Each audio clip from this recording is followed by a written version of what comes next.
জয় নিতাই, জয় গৌরহরি, জয় রাধেশ্যাম। ভিডিওটা শুরু করার আগে বলবো, যারা যারা আমার চ্যানেলে নতুন তারা অবশ্যই চ্যানেলটিকে সাবস্ক্রাইব করবেন এবং পাশে থাকা বেল আইকনটি প্রেস করে দেবেন, যাতে পরবর্তী নোটিফিকেশানগুলো খুব তাড়াতাড়ি আপনাদের কাছে পৌঁছে যায়। এবং অবশ্যই কমেন্ট বক্সে লিখবেন জয় শ্রীরাম। ভিডিওটার বিষয়বস্তু মোটামুটি আপনারা থাম্বনেল দেখে বুঝতে পেরেছেন যে আজকের বিষয়বস্তু কি। ভরত কেন মহান? রামের 4 ভাই, তার মধ্যে ভরত শ্রেষ্ঠ, ত্যাগী, মহান। কেন? রামচন্দ্র যখন বনবাসে গিয়েছিলেন, ভরত তখন ছিলেন মামার বাড়িতে। রামচন্দ্র বনবাসে যাওয়ার পর ভরত সব ঘটনা জানতে পারার পর তার মার কক্ষে প্রবেশ করে ভরত তার মাকে বলেছিল, তুই চণ্ডালিনী, পাষাণী, প্রভু শ্রী রামের জন্য আমি হাসতে হাসতে প্রাণ দিতে পারি। আমি যাকে হৃদয়ে বসিয়ে রেখেছি, তুই তাকেই বনবাসে দিয়ে দিলি। কি দোষ করেছিল? কি দোষ করেছিল আমার প্রভু? না বাবা, তোকে রাজা করার জন্য।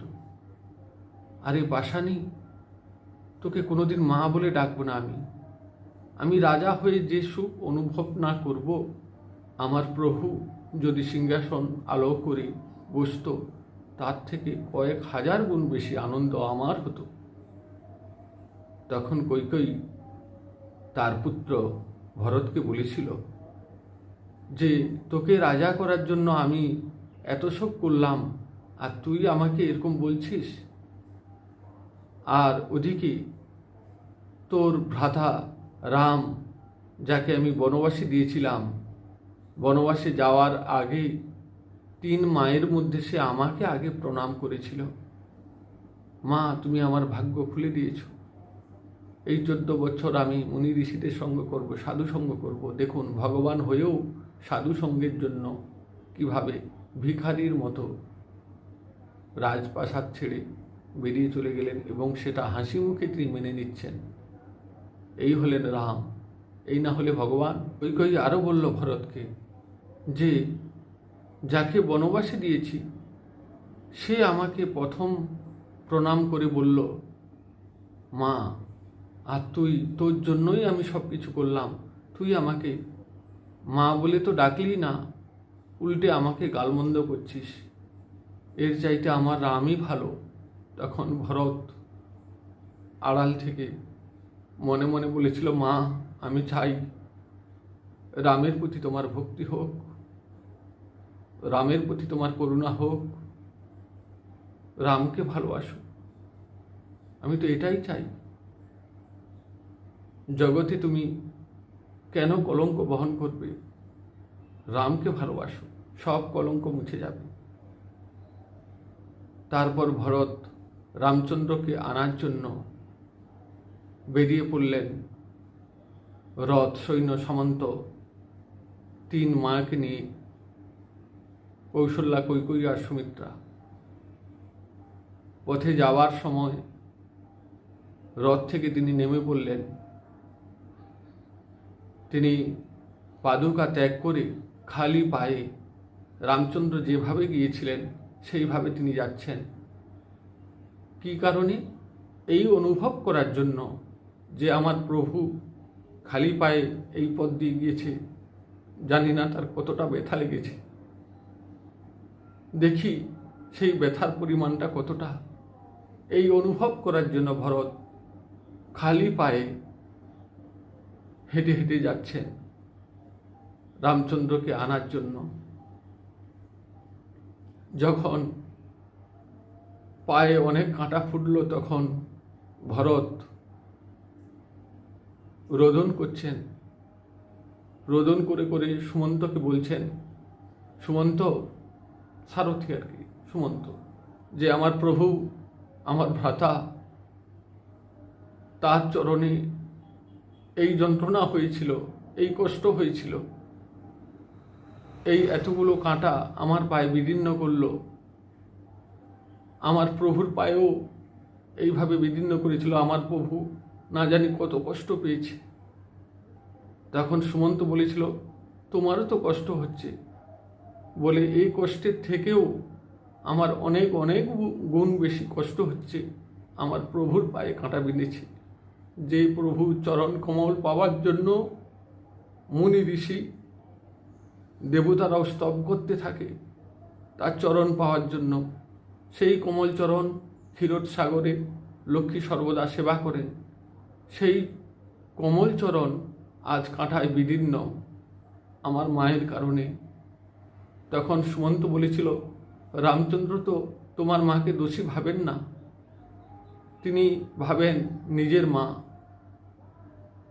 নিজের মা ভাবেন। আর এও বলেছেন তোমার মাকে যে তুমি আমার ভাগ্য খুলে দিয়েছ। আমি সাধুসঙ্গের জন্য বেরিয়ে পড়লাম 14 বছর। তখন ভরত বলেছিল, চুপ করে সুমন্ত, তুমি জানো না দাদার এটাই মহানুভবতা। দাদাকে তো আমি চিনি। দাদার উপর কেউ অন্যায় করলেও দাদা সেটাকে হাসি মনে মেনে নেয় এবং তার প্রশংসাই করতে থাকে। এই হলো আমার দাদা, এই হলো ভগবান, এই হলো জগৎপতি, যার মধ্যে এত করুণা, এত মায়া, এত মমতা। তার ভাই হয়ে আজ আমি কৈকেয়ীর গর্ভে জন্মগ্রহণ করে নিজেকে সব থেকে বড় পৃথিবীর মধ্যে অপরাধী বলে মনে করছি। তখন সুমন্ত ভরতকে সান্ত্বনা দিয়ে বলেছিল, কোনোদিন ভেবো না যে তুমি রামচন্দ্রের থেকে আলাদা হয়ে গেছো। রামচন্দ্র সর্বদা তোমাকে স্মরণ করেন। তখন ভরত মনে মনে একটু খুশি হলেন। দিয়ে ভরত এগিয়ে চললেন। যখন ভরদ্বাজ মুনির আশ্রমে ভরত প্রবেশ করল, তখন ভরদ্বাজ মুনি রামচন্দ্রকে যে অভ্যর্থনা দিয়েছিল তার থেকে অনেক অনেক গুণ বেশি ভরতকে তিনি অভ্যর্থনা দিচ্ছেন। আর বলছেন, ভরত তুমি চিন্তা করো না, তোমার দাদা আগে আমার কাছে এসেছিলেন এবং বলেছিলেন ভরতকে আপনি সান্ত্বনা দেবেন, বুঝিয়ে বলবেন আমার ভরত বড্ড পাগল, বড্ড পাগল। ও সর্বদা আমাকেই স্মরণ করে। ও যখনই দেখবে যে আমি অযোধ্যায় নেই, ও পাগলের মতো ছুটে আসবে। আমি বিশ্বাস করিনি, কিন্তু তোমাকে এই চোখের সামনে দেখে আমি বিশ্বাস করলাম। তখন ভরদ্বাজ মুনিকে বলে, হে মুনিবর, রামচন্দ্র কি আমার ভ্রাতা কি সত্যি আমার কথা ভাবে? তখন ভরদ্বাজ মুনি বলেছিলেন, তুমি হলে রামের প্রাণ। রামের শরীর থেকে যেদিন প্রাণ চলে যাবে সেদিন ভরতও চলে যাবে। এইভাবে তোমাকে ভালোবাসেন। তখন ভরত খুব রোদন করতে লাগলেন। আর মুনি ভরদ্বাজ তাকে সান্ত্বনা দিলেন। তারপর ভরদ্বাজ মুনির আশ্রম থেকে বেরিয়ে পৃথিবীর মধ্যে যা জঙ্গল ছিল, বন জঙ্গল, তার যে বনদেবীকে প্রণাম করে বলছেন, মা বনদেবী, তুমি একটা করুণা আমার প্রতি করো, এই অধম সন্তানের প্রতি। আমি তো অপরাধী, আর সন্তান যতই অপরাধ করুক না কেন, তুমি তো মা, নিশ্চয়ই আমাকে ক্ষমা করবে। আমার সবথেকে বড় অপরাধ, আমি কৈকেয়ীর গর্ভে জন্মগ্রহণ করেছি, কিন্তু আমি তোমারই ছেলে, তুমি তো মা, জগতের মা, একটা করুণা আমার প্রতি করো। তখন বনদেবী নিজেই আবির্ভূত হলেন ভরতকে দেখা দেওয়ার জন্য। ভরত আর বনদেবীর মধ্যে কথা হচ্ছে। বনদেবীকে প্রথম ভরত প্রণাম করার পর বলছেন, মা বনদেবী, তোমার কাছে একটাই মিনতি। আমার প্রভু এই পথ দিয়েই গিয়েছেন, জানি না এখন কোথায়। তো তুমি তো বনদেবী, সমস্ত বন তোমার অধীনে। তোমার বনের মধ্যে যে কাঁটা রয়েছে সেই কাঁটাগুলোকে তুমি একটু সরিয়ে নাও।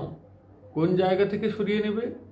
যে জায়গা দিয়ে আমার প্রভু রামচন্দ্র যাবে, আমার জগৎজননী মাতা সীতা যাবে, আমার প্রিয় ভাই লক্ষ্মণ যাবে, সেই জায়গাটা থেকে খালি সরিয়ে নিও। ওরা চলে যাওয়ার পর আবার তুমি কাঁটা বিছিয়ে দিও। আর এতেও যদি তোমার না হয়, ওই কাঁটাগুলো বা পৃথিবীর যত কাঁটা আছে সব আমার পায়ে ফুটিয়ে দাও। তার বিনিময়ে আমার প্রভু রামচন্দ্র এবং মা সীতা এবং লক্ষ্মণ যেন সুস্থ অবস্থায়, খালি পায়ে সুস্থ অবস্থায় যেন বনে গমন করতে পারে। তখন বনদেবী কেঁদে ফেলছেন ভরতের এই কথা শুনে। বনদেবী বলছেন, ভরত, তোমার আগে তুমি যাকে প্রভু বলছো, ভ্রাতা বলছো, সেই রাম আমার কাছে এই মিনতি করেছেন যে আমার ভরত যে পথ দিয়ে যাবে সেই পথ থেকে কাঁটা সরিয়ে নেবে মা। আমার ভরত বড্ড পাগল, সেই পথ থেকে তুমি কাঁটাগুলো সরিয়ে নেবে। তখন আমি প্রশ্ন করেছিলাম যে কেন? তুমি তো ভগবান, তোমার পায়ে যদি আমি কাঁটা ফোটাতে পারি তাহলে তোমার ভাইয়ের পায়ে পারবো না কেন? উত্তরে রামচন্দ্র বলেছিল, মা, আমার পায়ে কাঁটা ফুটেছে, ভরত যখন খালি পায়ে যাবে, তার পায়ে যখন কাঁটা ফুটবে, সে ওই কাঁটা ফুটার যন্ত্রণার কারণে কষ্ট পাবে না, বরঞ্চ এই ভেবে কষ্ট পাবে যে আমার প্রভুর কতগুলো কাঁটা ফুটেছিল, জানি না কি যন্ত্রণা পেয়েছিল, কি কষ্ট পেয়েছিল, এই ভেবে কষ্ট পাবে। দেখুন ভরতের প্রেম, এই না হলে রামের ভাই। রামচন্দ্রের প্রতি ভরতের এমন ভালোবাসা, এমন ভ্রাতৃত্ববোধ, যা ভগবানের চারিযুগের লীলার মধ্যে কোনো জায়গায় পাওয়া যায় না। ভরতের মহানুভবতার কারণ বলতে গেলে ভিডিও অনেক লম্বা হবে, তাই আমি শর্ট করে বলছি, খুব সংক্ষেপে বলছি। তারপর যখন ভরতের সঙ্গে রামের মিলন হলো বনের মধ্যে, সেখানে রামচন্দ্রকে নিয়ে যাওয়ার জন্য ভরত অনেক চেষ্টা করেন। তারপর একটি সভা বসে, সেই সভার সভাপতিত্ব করেন রাজা জনক, ঋষি জনক, সীতামায়ের বাবা জনক এবং গুরু বশিষ্ঠও সেখানে উপস্থিত ছিলেন। সেই সভাতে ভরত উদাত্ত কণ্ঠে স্বীকার করে নিয়েছিল যে আমার প্রভু রামচন্দ্রই হলো আসল অযোধ্যাপতি, আর আমি তার দাস। আমি আমার দাদাকে ফিরিয়ে নিয়ে যেতে এসেছি, চলো দাদা, তুমি ফিরে চলো। তখন রামচন্দ্র বলেছিল, ভাই, তুই কি চাস যে আমরা পিতৃসত্য পালন না করে কাপুরুষের মতো অযোধ্যায় ফিরে যাই? তাহলে আমার স্বর্গবাসী পিতা কত কষ্ট পাবে আমার এই ব্যবহারে। তুই কি চাস তোর বড় ভাই এই কলঙ্ক নিয়ে কাপুরুষের মতো অযোধ্যায় ফিরে যাক? তখন ভরত বলেছিল, দাদা, আমি কিছুই জানি না, কিছুই বুঝি না, শুধু তুমি ফিরে চলো, না হলে আমি এই প্রাণ রাখব না। তখন ঋষি জনক তার আরাধ্য দেবতা ভোলানাথের স্মরণ করে বললেন, ভরত, তোমার জয় হয়েছে। রামের প্রতি যে তোমার প্রেম, সে প্রেমের জয় হয়েছে। আজ রামচন্দ্র তোমার কাছে প্রেমের যুদ্ধে হেরে গেছে। রামচন্দ্র নিজে মুখে স্বীকার করেছেন। আজ এই বনদেবতার সাক্ষী, এখানে যারা যারা উপস্থিত আছেন সবাই সাক্ষী, ভরতের প্রেমের কাছে আমি হেরে গেছি। ভগবান হয়েও দেখুন ভক্তের কাছে কিভাবে সহজেই হেরে যায়। রামচন্দ্র বলেছিল, ভাই তুই যে আমাকে রাজ্য দিতে এসেছিস, রাজা করতে এসেছিস, তা আমি স্বীকার করছি, তবে 14 বছর আমার জায়গায় তুই রাজ্য সামলাবি।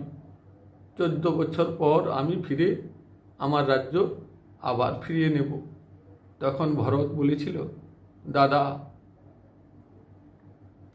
এই 14 বছর আমি কিভাবে কাটাবো, আমি রাজ্য চালানোর কিছুই জানি না। তখন রামচন্দ্র বলেছিল, গুরুদেব আছেন, সুমন্ত আছেন, এরাই তোমাকে সাহায্য করবে, আমার অবর্তমানে তুমি রাজ্য সামলাবে। তখন ভরত বলেছিল, দাদা তোমার কাছে একটা জিনিস চাইব, তুমি দেবে? তখন রামচন্দ্র বলেছিল, বল ভাই, তুই আমার প্রাণ চেয়ে নে, আমি এক্ষুনি দিয়ে দেব। কি বল, তোর কি চাই? তোমার পাদুকা জোড়া আমাকে দিয়ে দাও, কারণ তোমার সিংহাসনে এ দাসের ওঠার কোনো ক্ষমতা নেই, আর এ দাস কোনোদিন চেষ্টাও করবে না। তোমার অবর্তমানে সিংহাসনে বসবে তোমার চরণ পাদুকা, আর আমি নিচে বসে রাজ্য পরিচালনা করব। আজ থেকে অযোধ্যার চিহ্ন তাই হবে রামচন্দ্রের পাদুকা। তখন মর্যাদা পুরুষোত্তম রামচন্দ্র লক্ষ্মণকে নির্দেশ করলেন। লক্ষ্মণ কুটির থেকে রামের চরণ পাদুকা বের করে দিলেন। ভরত সেই চরণ পাদুকা রামের চরণের কাছে নিয়ে এসে বলল, দাদা তুমি এর উপর একবার পা রাখো।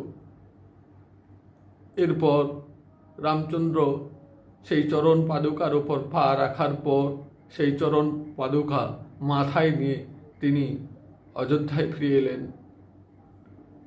অযোধ্যায় ফিরে এসে তিনি সঙ্গে সঙ্গে ঘোষণা করলেন, গুরুদেবের অনুমতি নিয়ে, যে রাজ্যের প্রভু বনবাসে থাকে তার দাস এই রাজ্য সুখ ভোগ করবে, এই রাজমহলে থাকবে, রাজমহলে নরম বিছানায় শয়ন করবে? হতেই পারে না। আমি তার দাস, আমি তার অনুগত। সুতরাং আমার প্রভু ফলমূল সেবা করবে আর আমি অন্ন? না, হতেই পারে না। গুরুদেব আমাকে অনুমতি দিন, আমি এই রাজ্য থেকে দূরে নন্দীগ্রামে গিয়ে কুটির বানিয়ে সেখানে রামের চরণ পাদুকা স্থাপন করে সেইখান থেকেই রাজ্য পরিচালনা করব। তখন গুরুদেব কেঁদে ফেলেছিলেন। বশিষ্ঠের চোখে জল। বশিষ্ঠ বলছেন, হে ভরত তুমি মহান, তোমার সব সিদ্ধান্ত আমরা খুব মন দিয়ে শুনি, তুমি যা বলবে সেটাই ধর্ম, আমার অনুমতি নেওয়ার প্রয়োজন নেই, তুমিই ধর্ম, সত্যিকারের তুমিই ধর্ম। এরপর ভরত নন্দীগ্রামে কুটির বানিয়ে রামচন্দ্রের পাদুকা স্থাপন করে সেখান থেকে রাজ্য পরিচালনা করেছিলেন। তিনি যে বেশভূষা পরিধান করেছিলেন, রাজ পোশাক নয়, রাম যেমন সন্ন্যাসীর মতো বেশ ছিল রামের, ঠিক ওই বেশই ধারণ করেছিলেন ভরত। রামচন্দ্র যেমন বনবাসে মাটিতে শয়ন করতেন, ভরতও ওই 14 বছর তিনি মাটিতে শয়ন করতেন এবং তিনি ফলমূল আর গরুর দুধ খেয়ে 14 বছর ছিলেন। 14 বছর এইভাবে রাজ্য পরিচালনা করেছিলেন। তাহলে দেখলেন ভরত কেন মহান, কেন শ্রেষ্ঠ। ছোট্ট উদাহরণ আপনাদের সামনে তুলে ধরলাম। ভরতের মহানুভবতার পরিচয় পেতে গেলে যুগ যুগ ধরে বলতে থাকলেও বলা শেষ হবে না। ভরত এমনই মহান। রামচন্দ্র যাকে হৃদয়ের ধন মনে করতেন সেই হচ্ছে ভরত। সুতরাং রামচন্দ্রের সবচেয়ে প্রিয় ভাই হলো ভরত। লক্ষণও কোনো অংশে কম নয়। লক্ষণের বিষয়ে আমরা পরবর্তীতে অবশ্যই ভিডিও নিয়ে আসব। আপনারা সবাই ভালো থাকুন, সুস্থ থাকুন। নমস্কার।